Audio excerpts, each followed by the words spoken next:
you find the people from the mountain have their own organization. The Abagusi have their own organization. The Ma have their own organization. The Kamba people have their own organization. The Mulembe Nation have their own organization. And let me tell you, Yvonne, let people not pretend that communities don't sit together and talk the same language. God, in his own wisdom, created people with an identical language. And people tend to congregate around each other to discuss their issues. So when the Abagusi community invites me to address them in the United States, do I tell them I cannot meet you until you call the Kambas and you call the Maasais and you call the Why others? not? Why not, Mr. Gachagua? Why should Why I? not meet them as a group of Kenyans, as nationalists, as patriots? But I'm asking, I attend those meetings on invitation. You don't go to arrange people how to invite you. You want an invitation. If the Abagusi people say, come, first and foremost, I went to Baltimore, and the Abagusi people said, tomorrow is Sabbath day. Can you come and join us in church? I did. And when I was there in church, there was an interpreter. The preacher of the day was preaching in English, but there was an interpreter in Abagusi, because those people speak their language. And by the way, Yvonne, let nobody feel embarrassed about speaking the language. Even the preamble of the Constitution acknowledges the ethnic diversity of the Kenyan nation and why people must be proud of where they come from. And that is why you find the Abagusi are in a church in Baltimore, and there's an interpreter to interpret the sermon in the Kisii language. That is the nature of the Kenyan nation. Mr. And there's Gachagua, nothing Rigiji can do about it. Mr. Gachagua, you are I imagine you think of yourself as a national leader. Yes, I right? am. You are the former deputy president of the entire Republic of Kenya. Yes. As a leader, you say, you get an invitation.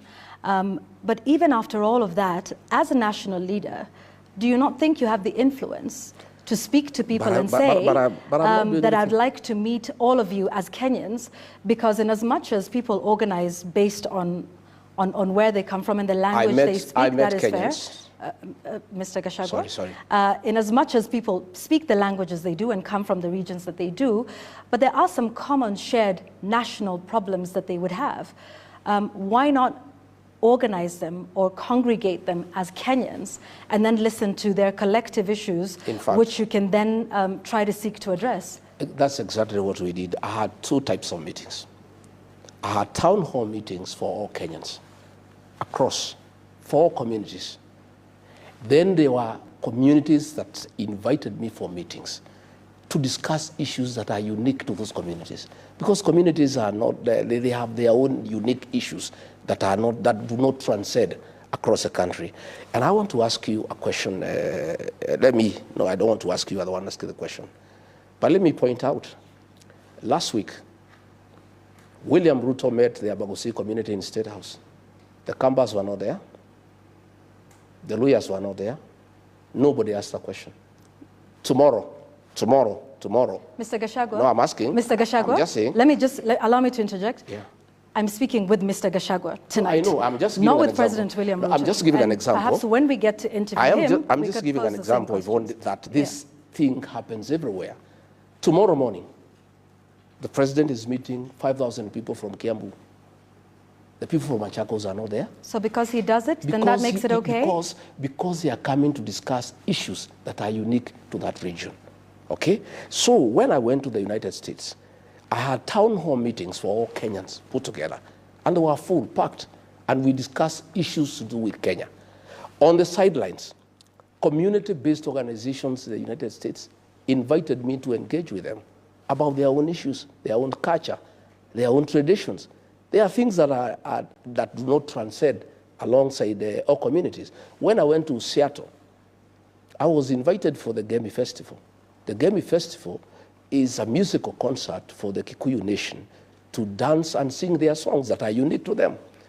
I would not have invited other people to come and join in the Gemi Festival because those were Kikuyu songs, people celebrating their culture, their identity, and loving it and singing all the way. But there is no one time I I refused to engage all Kenyans. In all my meetings, in all the 7 states I went, I had a good town hall meeting with Kenyans across the board. All right. A member of the audience, across of those that you met at the United States, even put this very concern to you. I want us to watch this clip together. One of the ladies who was in the audience said that you are positioning yourself more as a tribal chief than a national leader. Mr. Gachagua, let's watch what she had to say.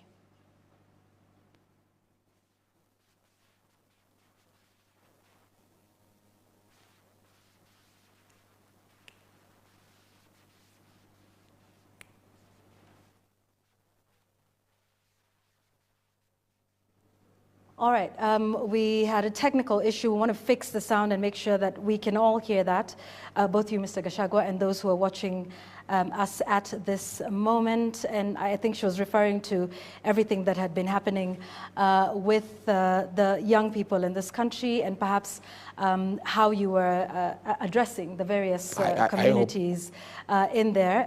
Let's see if we can get that in just a moment. So we'll come back to that. I hope you also play my reply as well. Well, we're here, so we can hear your reply. No, it's also good to see what I told her. But now that, yes, we've seen that. But now that we're here, we're live with you. We will hear the response from you. Let's fix that clip and we'll come back to it in a moment. Now, you may be unapologetic about positioning yourself as a champion of regional interests. But as a person who started off as Kenya Kwanza, Kenya First, are you not concerned that you're now Mount Kenya First, Mount Kenya Kwanza? I am a Kenyan and I champion the interests of Kenyans. But I do come from somewhere. And those people are Kenyans too. And their interests are also important. And doesn't mean that because I come from there, I should not articulate their interests. I must articulate their interests because I come from there. Much as I articulate the interests of all Kenyans, the people of that region are Kenyans too, and they have their interests, like all other Kenyans. And I'm not alone. All other leaders from other regions articulate the interests of where they come from. It only becomes an issue when the region I come from has issues they want articulated. I have had the Speaker of the National Assembly. I have had the Prime Cabinet Secretary championing the interests of the Western region. I've never had somebody tell them that that is tribal. I have had Aden Duale and the people from the northern Kenya articulating the interests of the people of those regions. And it is right. There is nothing wrong. I support it myself. I've never had anybody tell them it is wrong. You know, I have had people from the Lake region talking about their issues, about the issues of fish, about the issues of how to make sense and to make money out of Lake Victoria. I've never had anybody had an issue.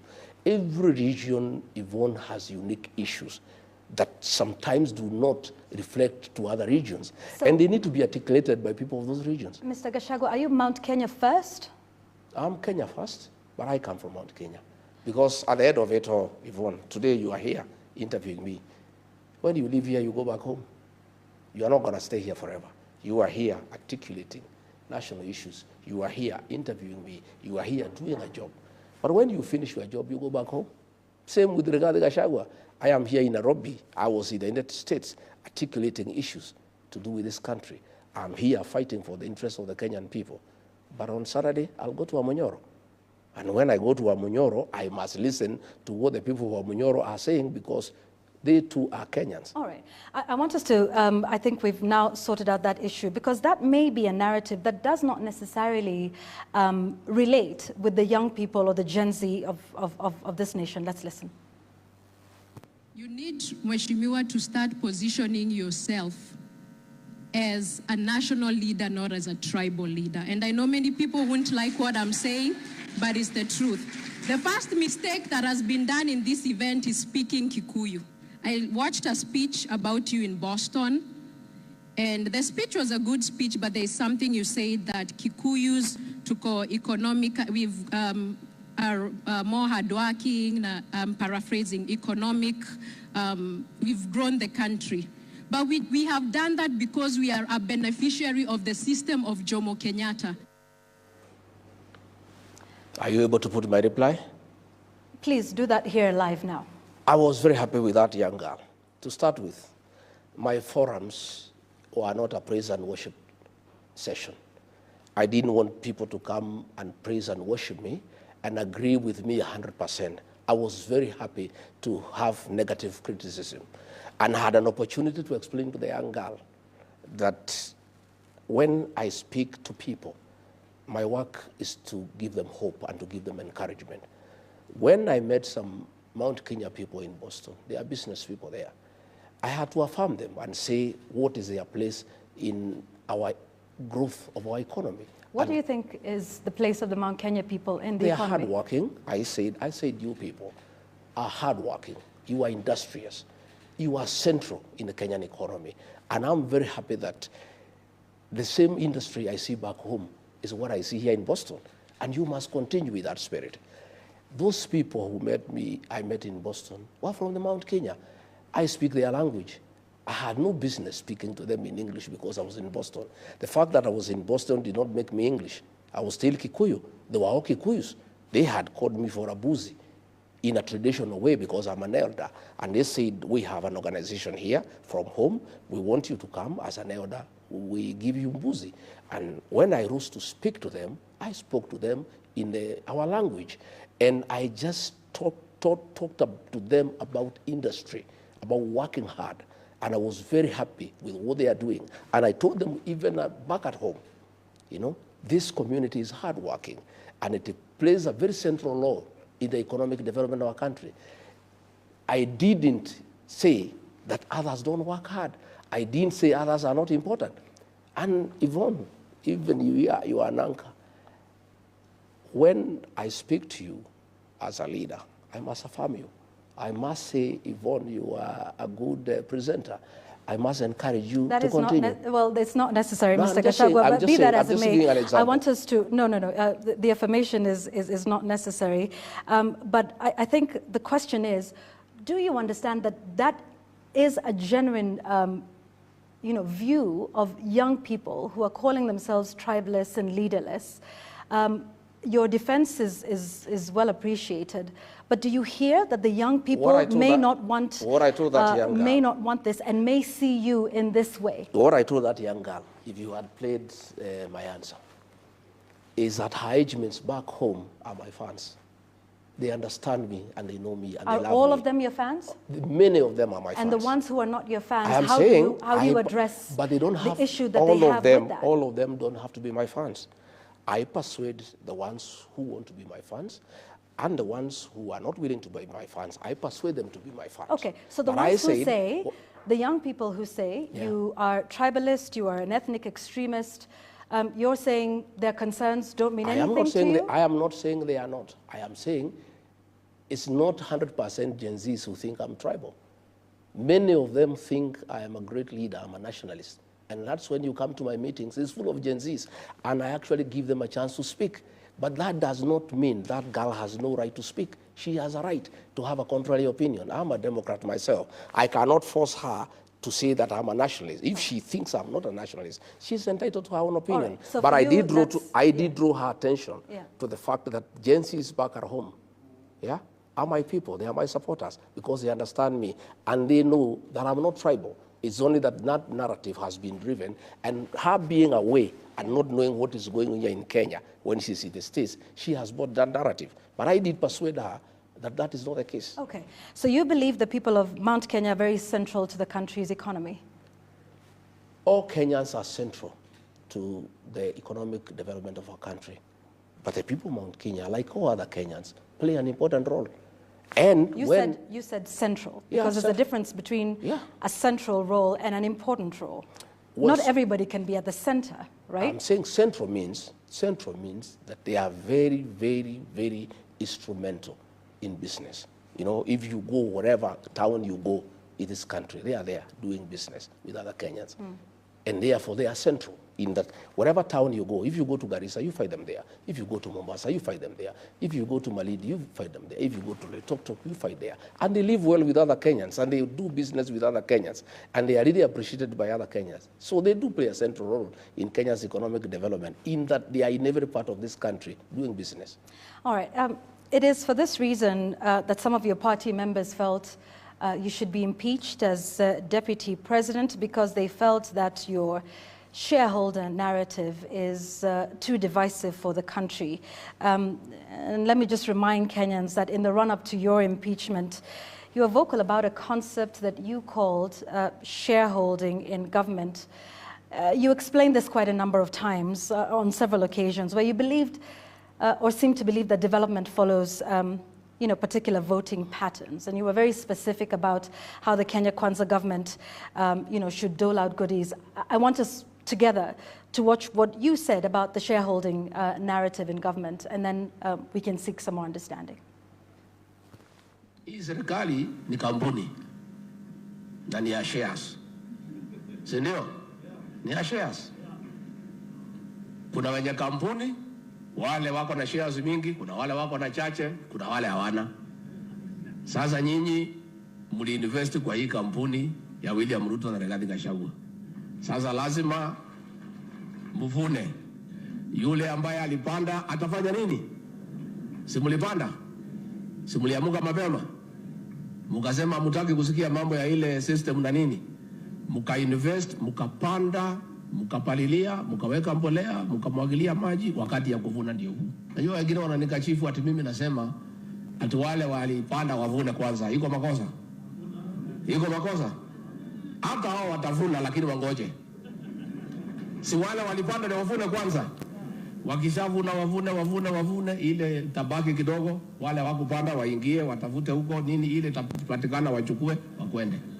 Si yuko namna hiyo? Mr. Gachagua, maybe you've never been given an opportunity. I want to do that now. Please explain to us this shareholding concept and how does it work? Even this matter has been taken out of context. Government formation is a process. And a coalition government is formed based on an agreement. I sat down with William Ruto and on behalf of the mountain people, negotiated our expectation from his government. And he negotiated the votes he wanted from our region. And he did negotiate with me that he wanted 70% of our votes. And in exchange, he would give us 40% of the government. It was not written, it was a gentleman's agreement. He sat down with the people of Western Kenya. They were wiser than me. They demanded an agreement. He demanded 70% of their vote. They demanded 30% of government. He sat with Kingi from the coast, and Kingi demanded certain things that will be done when government is formed. I was simply following the honoring of that agreement, that what was promised and what was agreed on must be honored. And I was saying, we made an agreement that we are investing in this government, and this is our expectation. And Yvonne, it is not that it is anything that I was coming out from the blue.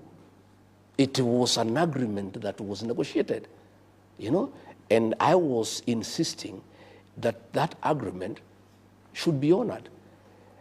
Other people are not insisting on the honoring of that agreement. I was under a lot of pressure from the people I negotiated on their behalf, that what we agreed on should be honored. And that is when William Ruto turned against me, because he didn't want to honor what we had agreed. And luckily for me, and it's a mistake that I made that I have to live with, I didn't insist on a written agreement. It was a gentleman's agreement. Nevertheless, even a verbal agreement in law is acceptable. Sorry, just so we understand, you say you negotiated on behalf of your people. Yes. What did you negotiate for? Positions, development, roads, coffee reforms, tea reforms, guaranteed minimum return. We did economic charters with President William Ruto, 4 counties in Kenya. And for the people that I represented, because he came to me because he wanted votes from my region. That is the truth. It was not that because he just loved me or he was my friend. It was quid pro quo, Give me this, I give you this. And he said, Rigathi, I want 70% of votes from the mountain. Mm-hmm. Can you deliver that? I said, yes, I can deliver. and I delivered 87%. And I said, I expect the following. I negotiated ministries of Interior, Finance, Agriculture, Water, Lands, Attorney General, Trade. I negotiated all those agreements, you know? And where we started having problems is when he started taking away what we had negotiated. He took away finance. I had negotiated finance, he gave to Professor Ndungu. He took it away and gave it to John Mbadi. I had negotiated Interior. I had negotiated trade. I had negotiated that and that.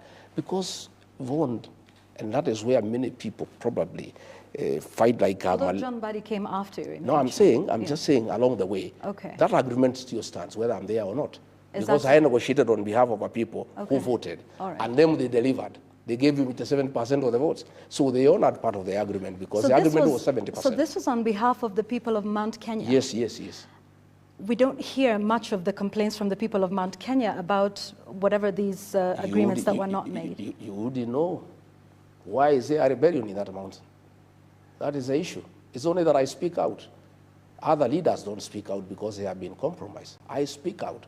And why do I speak out, Vaughan? Because I'm the one who entered the agreement on their behalf. I am the one who is taken to task, yeah, by the population. You came and promised us. You told us we vote for this man. Yeah, we are going to have coffee reforms. We are going to have tea reforms. We are going to fight alcohol. Yeah. We are going to do ABCD. We are going to improve the environment for business. Now, things have turned upside down. We are being overtaxed. We are being levied too many taxes. You misled us. So what I was doing is responding from the pressure from the people on whose behalf I negotiated with William Ruto. But I took it up with him. Yeah, but what you're saying, I suppose, is perhaps what we've always understood, that our political patterns and our voting patterns are tribal.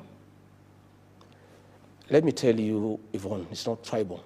It's coalitions are coalitions. No, but you said, you know, when there was an agreement that was made with you on behalf of the people of Mount Kenya, with Amason Kingi on behalf of the people from his region. So you're making this tacit admission now as former Deputy President of the Republic and a party leader that our voting and our political patterns are based along tribal lines. Coalitions are formed by regional blocks. Okay. Okay? And William Ruto sought me out and my people. He sought Kingi, he sought Wetangula and Musalia. He sought everybody else. And that's the nature of our politics for now. Okay, all right. So some then say, and I want us to listen to this clip coming up, that you are simply renaming tribalism, and instead of using the word tribes, you call them shares and shareholding. Let's listen to you defending this again at a different occasion.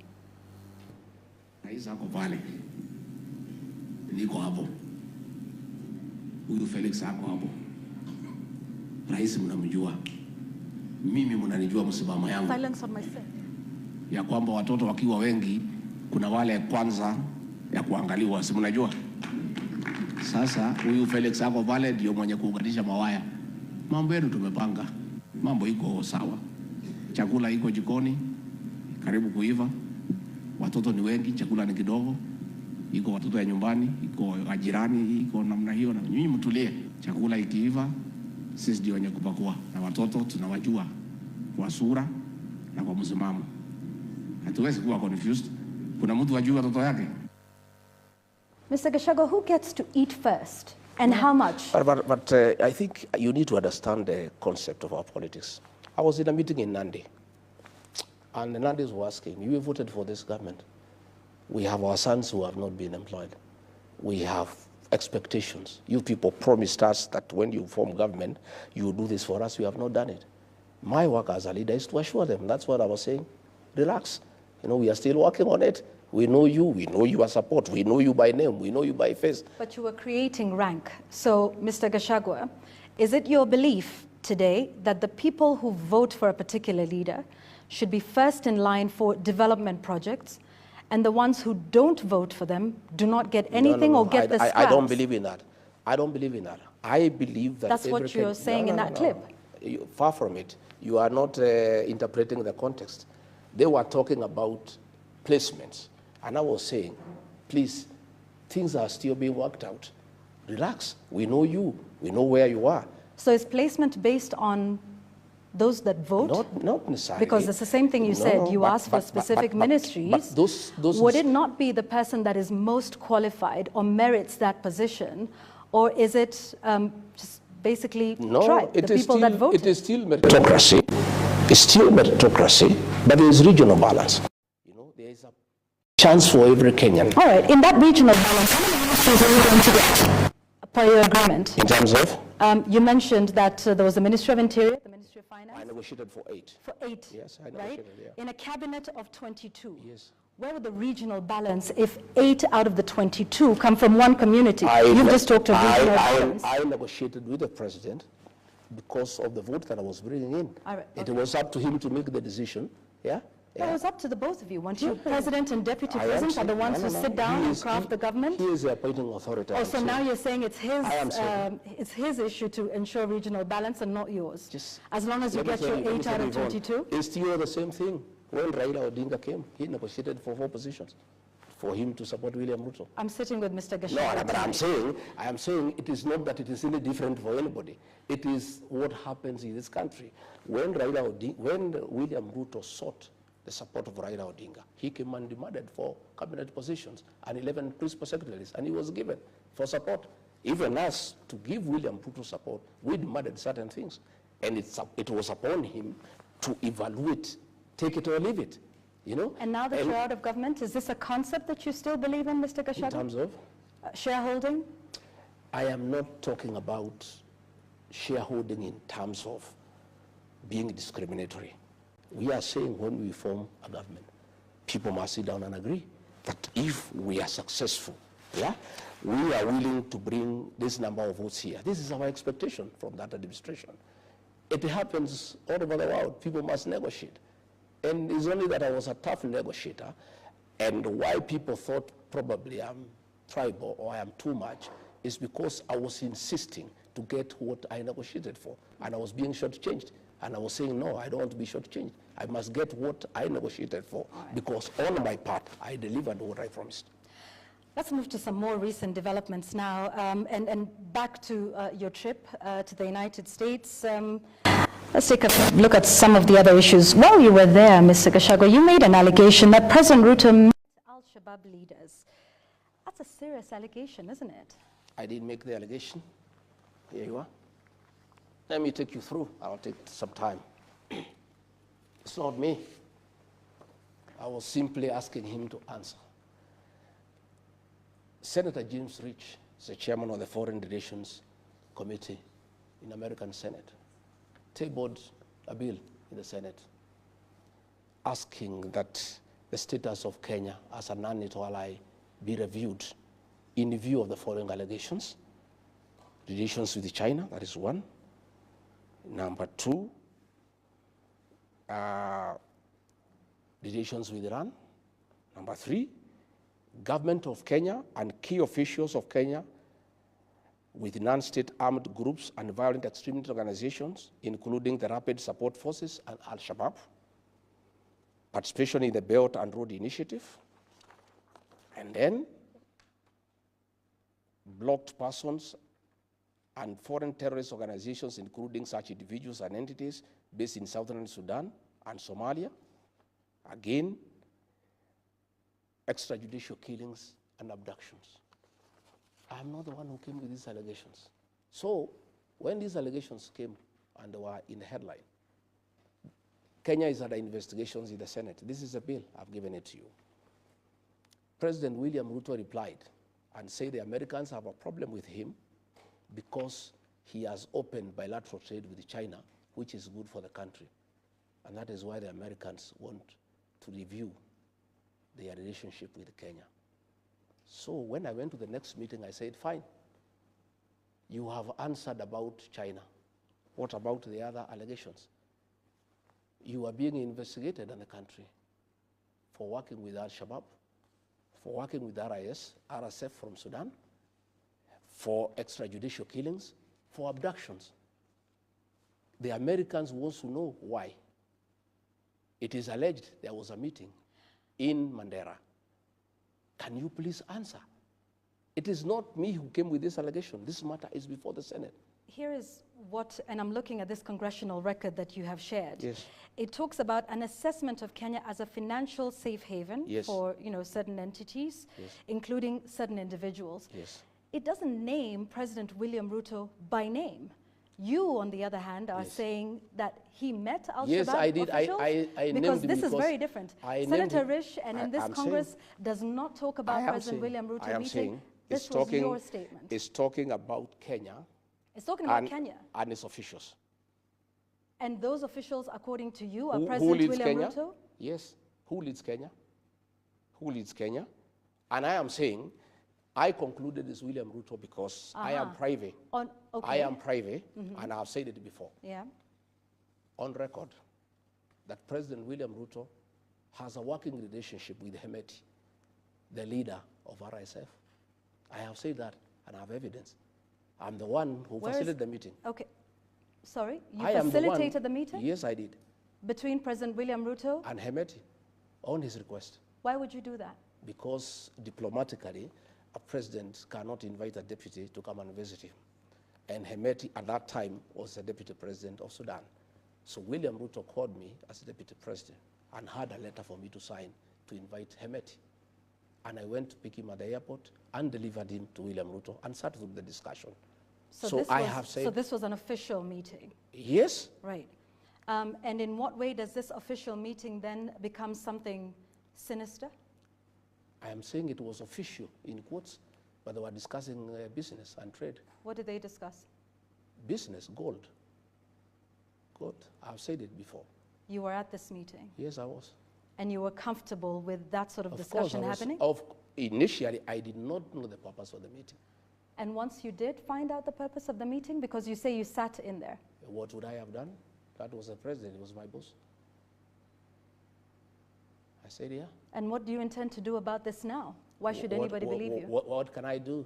I'm asking him to answer these All right. questions. That is different with Hemeti. You also talked about him meeting Al-Shabaab. I am saying... Where is that evidence? Because it is very different from this paper that you have presented I'm here. asking. Is different from stating that the president, that the president of the Republic of Kenya met Al-Shabaab leaders. Is that still your contention today, that he met Al-Shabaab leaders?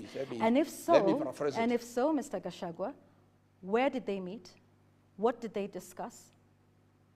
Because this is an allegation that you are making. I'm saying President William Ruto answered on the issue of China. He has a mouth. He can answer whether he met Al-Shabaab or he did not meet Al-Shabaab.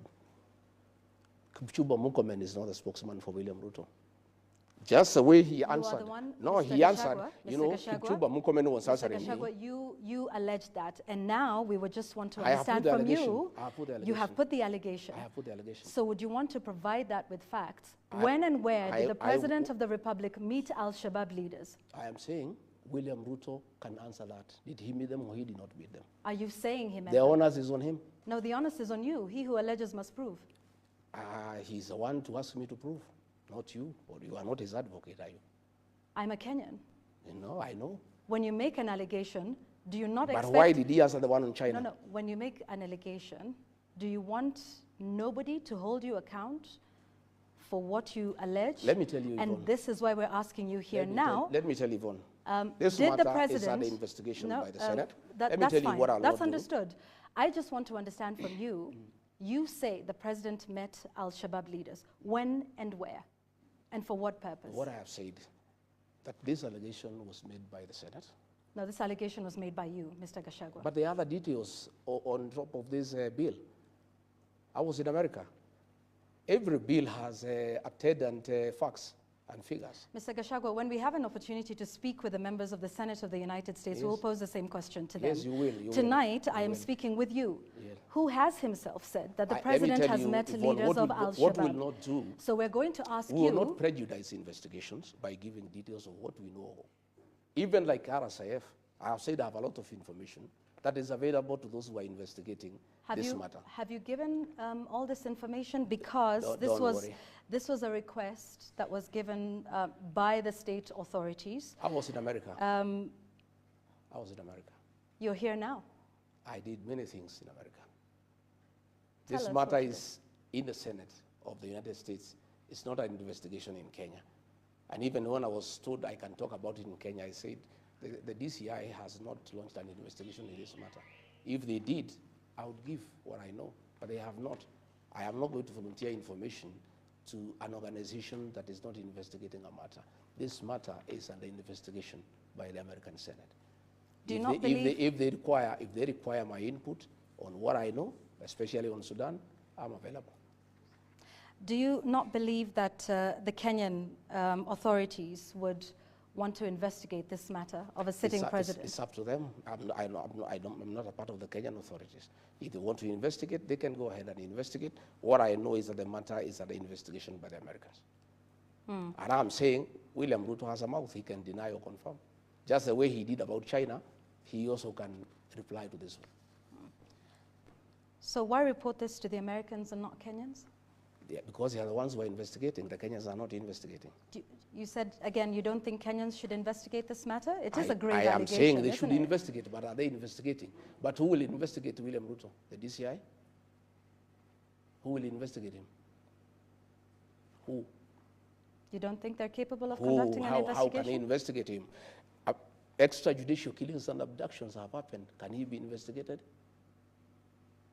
And why are you not asking me about abductions and extrajudicial killings? People who have been killed here. We'll get to that, Mr. Gachagua. We have a long night tonight. Yeah. We will do all of these so what I'm saying, Yvonne, you give information to an investigation that is ongoing. The Kenyan authorities are not investigating this matter, and they are not going to investigate it because they cannot investigate it. So the matter is dead as far as Kenya is concerned. Luckily for us, the matter is under investigation in the American Senate. And I believe it will see the light of the day. Yeah. On that note, let's take a break. We have much, much more to talk about, including what's happening in the country, extrajudicials, like you say. We will have a state of the nation sort of assessment when we return here on The Explainer. Tonight, we're speaking with former Deputy President Rigathi Gachagua and party leader of DC.